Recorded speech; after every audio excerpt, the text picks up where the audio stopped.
नमस्कार दोस्तों, stock market studies में फिर से एक बार आपको बहुत-बहुत स्वागत है। तो आज मैं फिर से आपके सामने कुछ इम्पोर्टेंट कंपनी का अपडेट शेयर करने वाला हूँ।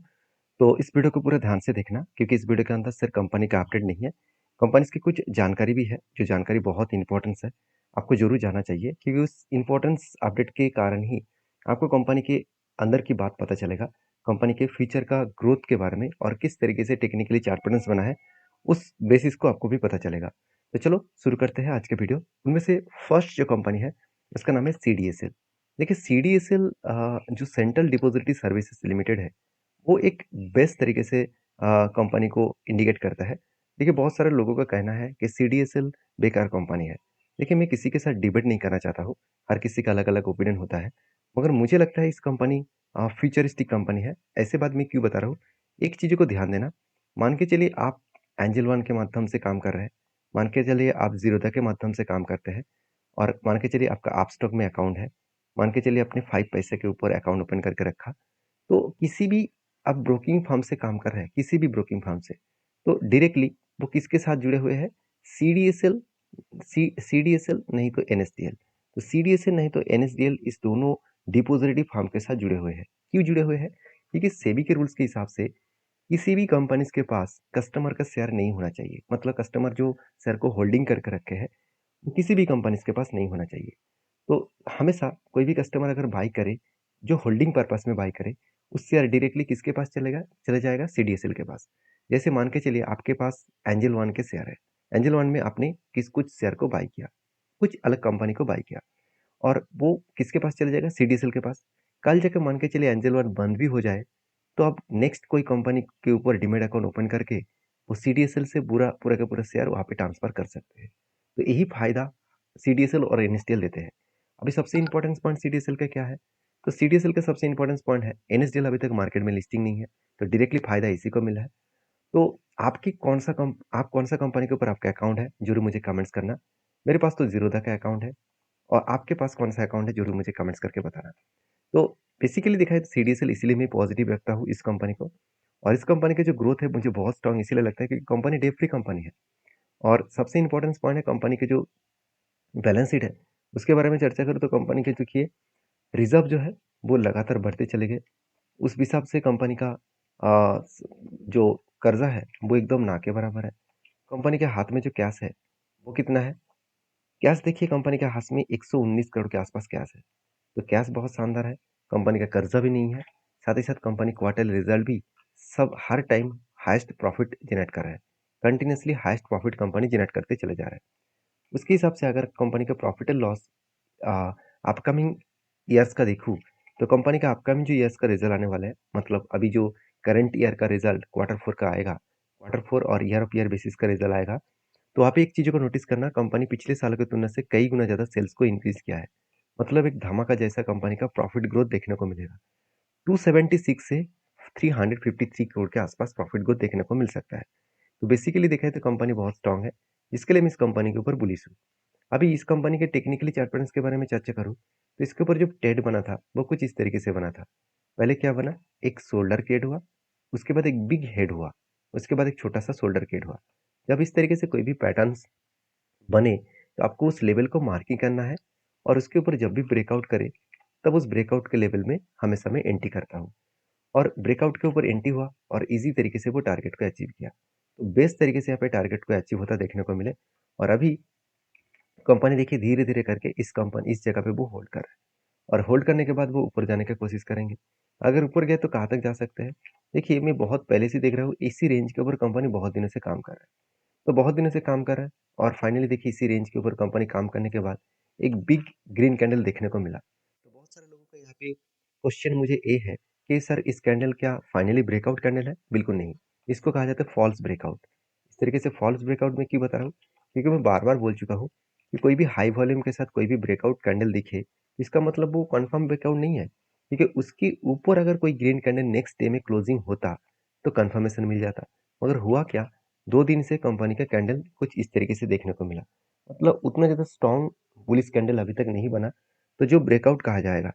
तो मैं फिलहाल के लिए कोई भी ट्रेड नहीं लिया, जब इस लेवल को ब्रेकआउट करेगा, जब इस रेंज को ब्रेकआउट करेगा, तब कुछ डिसीज़न ज़रूर मैं ले सकता हूँ।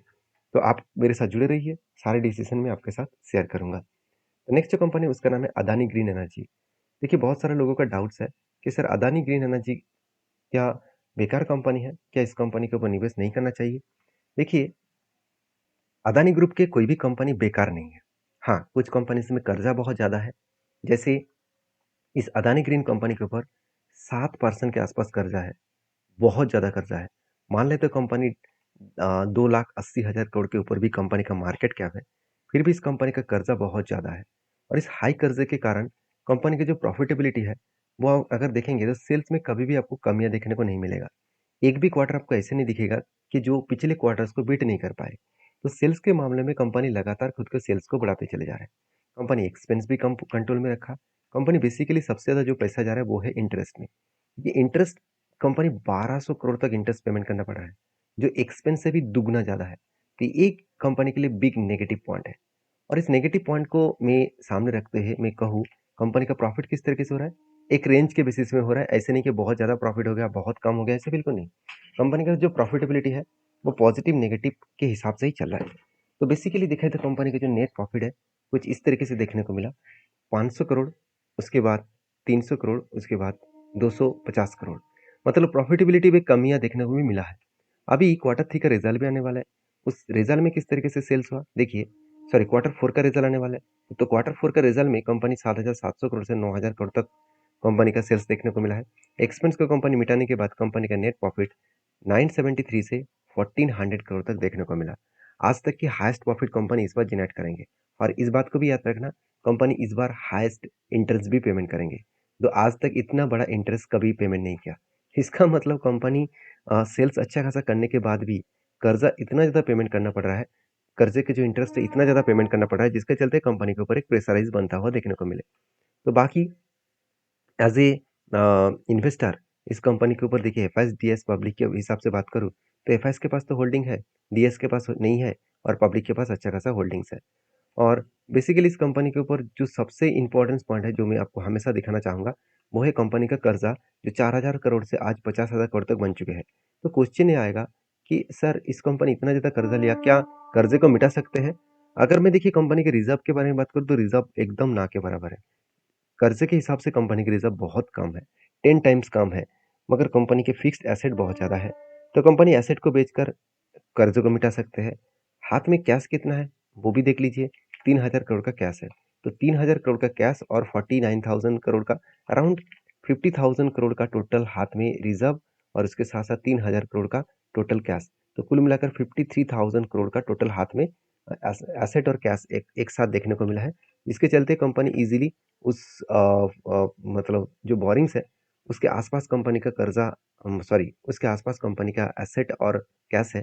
तो टेंशन तो है, चिंता तो है। एज़ अ लॉन्ग जर्नी के लिए इस कंपनी के ऊपर निवेश करना थोड़ा-सा तो खतरा बन सकता है। बाकी एज़ अ ट्रेडिंग बेसिस में बहुत बार इस कंपनी के ऊपर काम बहुत सारे बार देखने को मिला है।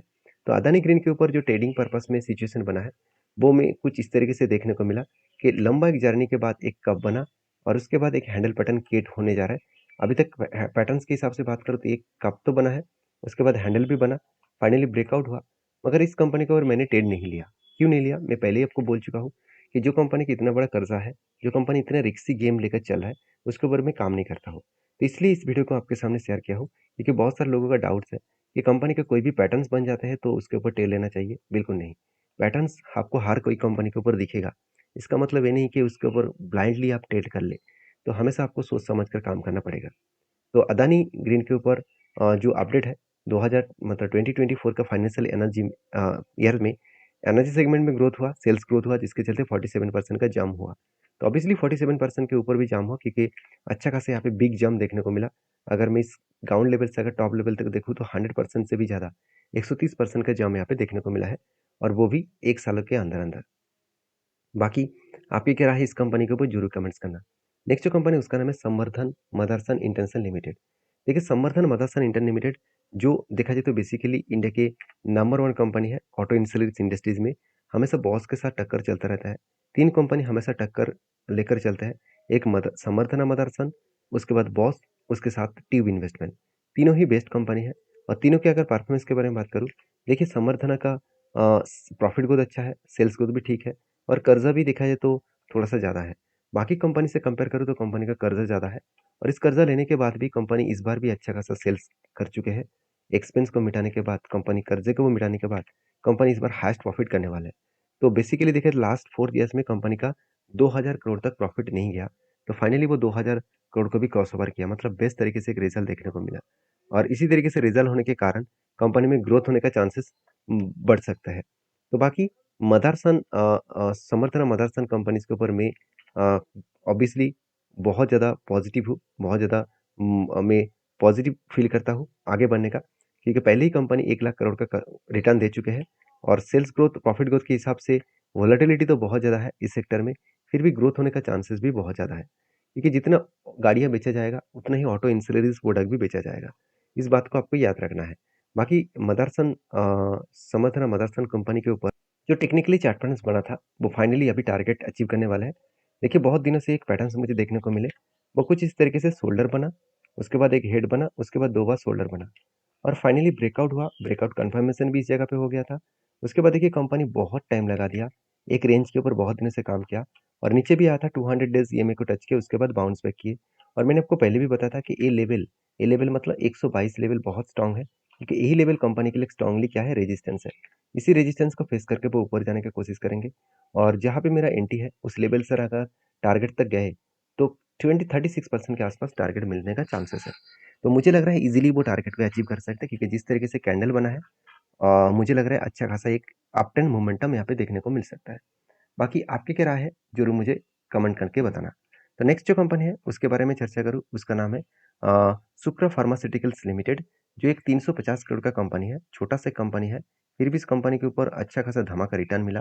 सर 68 का कंपनी था 1 साल पहले, वो 300 तक पहुंच चुके हैं, मतलब ऑलमोस्ट देखा जाए तो 4 गुना आसपास कंपनी रिटर्न दे चुके हैं।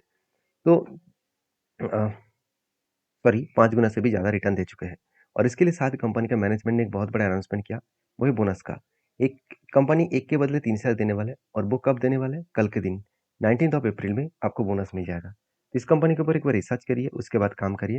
वीडियो में अगर जानकारी अच्छा मिले तो प्लीज़ लाइक करना, दोस्तों के साथ भी शेयर करना और आप किस कंपनी के ऊपर वीडियो देखना चाहते हैं वो भी मुझे कमेंट करके बता सकते हैं। तो ये सारे videos as a education purpose में था, क्योंकि मैं कोई सेबी रजिस्टर्ड पर्सन नहीं हूँ, मैं आपको टिप्स दूँ। तो आपको काम करना है तो एक बार रिसर्च करिए, खुद के ओपिनियन के हिसाब से काम करिए। मिलते हैं नेक्स्ट वीडियो में, तब तक के लिए धन्यवाद।